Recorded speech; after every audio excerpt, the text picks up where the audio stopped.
శ్రీమాత్రే నమ. జయ గురు దత్తాత్రేయ నమ.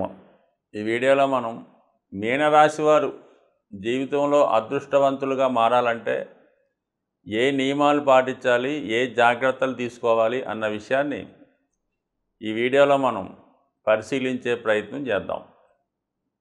మరి మీనరాశి వారికి రాశ్యాధిపతి గురువు. సో అలాగే ఇది సహజ రాశి చక్రం అంటే బచక్రంలో 12వ రాశి. ఇది మోక్షానికి సంబంధించింది. 12వ రాశి అవటం వల్ల అది సహజంగా మరి రాశిలో ఉన్నటువంటి జాతకులు చాలా సింపుల్ లైఫ్ కోరుకుంటుంటారు. అలాగే ఎంత అయితే కష్టపడతామో అంతే ప్రతిఫలాన్ని కోరుకోవడం జరుగుతూ ఉంటుంది. ఏది ఎక్కువ ఆశించరు, శ్రమకు తగ్గ ఫలితాన్ని మాత్రమే ఆశిస్తారు. పెద్దగా ఏమీ కూడా మిగతా వాళ్ళగా ఎక్కువ యాంబిషన్స్ కోరికలు ఉండవు. చాలా వరకు వీళ్ళకి ఏంటంటే జీవితంలో అనుకున్నవి అనుకున్నట్టు జరగకపోవడం వల్ల కేవలం వచ్చిన దాంతో తృప్తి పడితేనే వీళ్ళ లైఫ్ జీవితంలో ముందుకెళ్ళడం జరుగుతూ ఉంటుంది. వీళ్ళకి దశమ స్థానం కూడా 10వ స్థానం వృత్తి స్థానం కాబట్టి అది కూడా ధనుస్సు రాశి అవ్వటం వల్ల అది సహజ భాగ్యరాశి 9వ రాశి అవ్వటం వల్ల వీళ్ళకి ఎక్కువగా ఆధ్యాత్మికపరమైన చింతనే ఉంటుంది. భగవంతుడి మీద అపారమైన నమ్మకం ఉంటుంది. సాక్షాత్తు మనకి ఏ పని చేసినా కూడా భగవంతుడు మనల్ని అబ్జర్వ్ చేస్తుంటాడు. మనకి ఖచ్చితంగా అవసరమైనప్పుడు దేవుడు రక్షిస్తాడు. పుణ్యం చేసినా పాపం చేసినా భగవంతుడే చూసుకుంటాడులే అన్నటువంటి ధోరణిలో ఒక అమాయక ధోరణి అవ్వచ్చు, ఒక గట్టి నమ్మకం అవ్వచ్చు.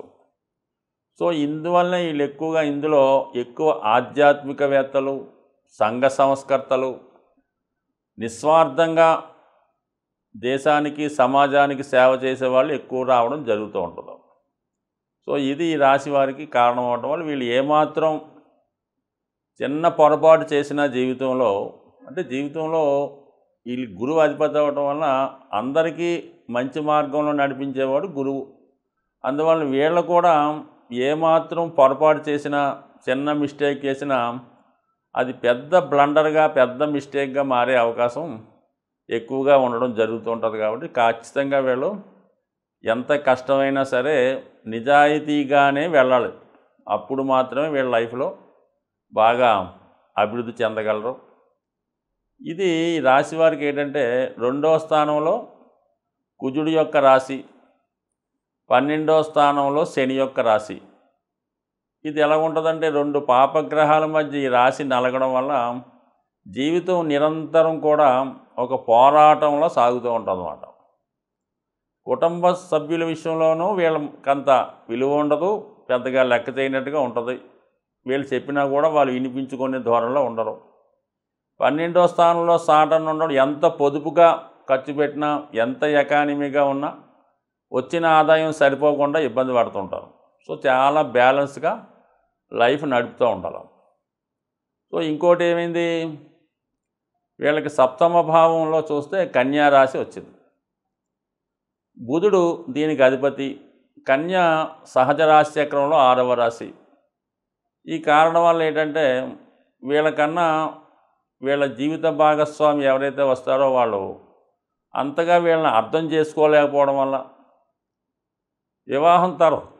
వివాహం తర్వాత కొంతవరకు సంతృప్తికరమైనటువంటి వివాహ జీవితం లేకపోవడం కూడా ఈ జాతకులకి కొంత ఇబ్బందిని కలగజేయడం జరుగుతూ ఉంటుంది. అంటే వీళ్ళు దేని మీద కూడా వ్యామోహాన్ని పెంచుకోకూడదు, దేని మీద కూడా ఇష్టాన్ని పెంచుకోకూడదు, ఎవరి మీద కూడా ప్రేమ పెంచుకోకూడదు.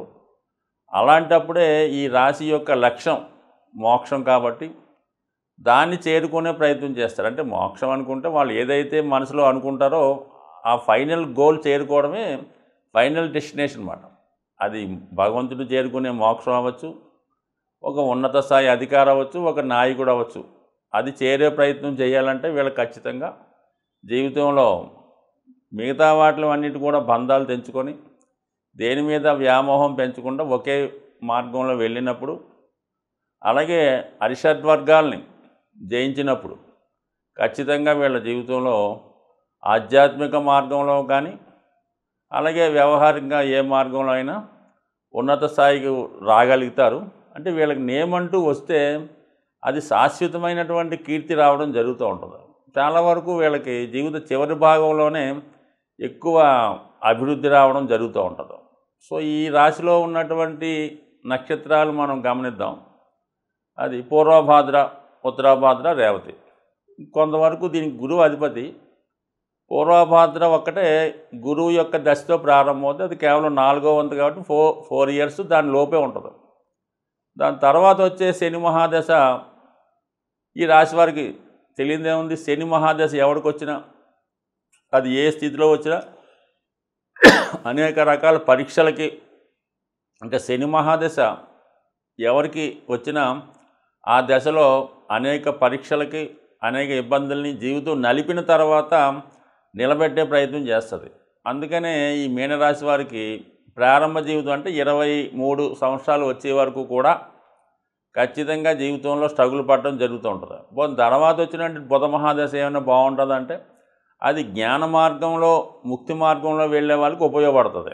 కమర్షియల్గా వివాహ జీవితంలో, ఈ దైనందిన జీవితంలో ఈ వ్యామోహాలు కావాలంటే ఖచ్చితంగా ఇబ్బంది పడుతుంది. ఎందుకంటే బుధుడు ఈ రాశికి బాధకుడు, పైపెచ్చు ఈ రాశికి అంత అనుకూల గ్రహం కాకపోవడం వల్ల ఆ 17 సంవత్సరాలు అంటే ఇంచుమించుగా మనకి మరి 30-40 సంవత్సరాలు వచ్చేదాకా కూడా ఈ విధమైనటువంటి జీవితాన్ని ఇబ్బందులు ఎదుర్కోవడం జరుగుతూ ఉంటుంది. దాని తర్వాత వచ్చే కేతు మహాదశ కాబట్టి అది ముక్తి మార్గంలో, మోక్ష మార్గంలో నడిస్తే అప్పటికి 40 సంవత్సరాల తర్వాత ఇదొక 47 సంవత్సరాల తర్వాత వచ్చే శుక్ర మహాదశ.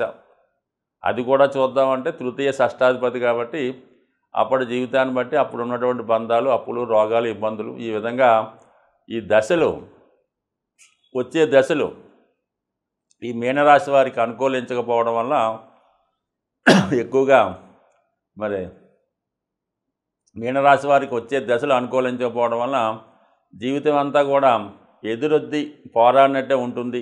జీవితం ఒక పోరాటంగా ఉంటుంది. అందుకనే దేని మీద వ్యామోహం పెంచుకోకుండా మరి ప్రశాంతంగా వీళ్ళు ఎక్కువగా విష్ణు సహస్రనామాన్ని అర్థాల సహితంగా పూర్తిగా వివరంగా తెలుసుకొని నిరంతరం విష్ణు సహస్రనామాన్ని పఠించడం ఒకటి.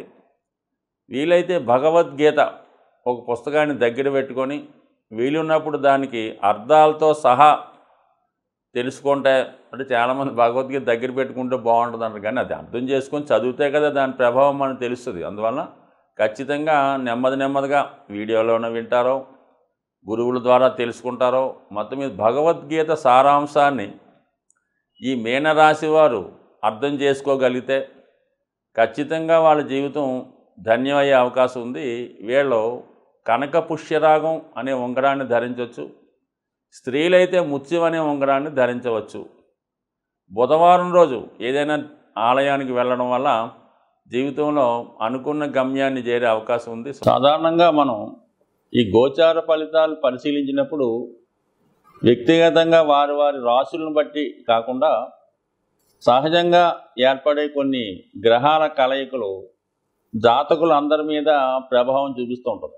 అంటే సహజ రాశి చక్రం అయినటువంటి ఉంటుంది. అంటే అది మేషం లగ్నంగా తీసుకొని 12 భావాలు లెక్కేయడం జరుగుతూ ఉంటుంది. సో ఈ భావాల్లో కొన్ని గ్రహాలు బలంగా ఉన్నప్పుడు అవి జాతకులు అందరి మీద ప్రభావాన్ని చూపడం జరుగుతూ ఉంటుంది.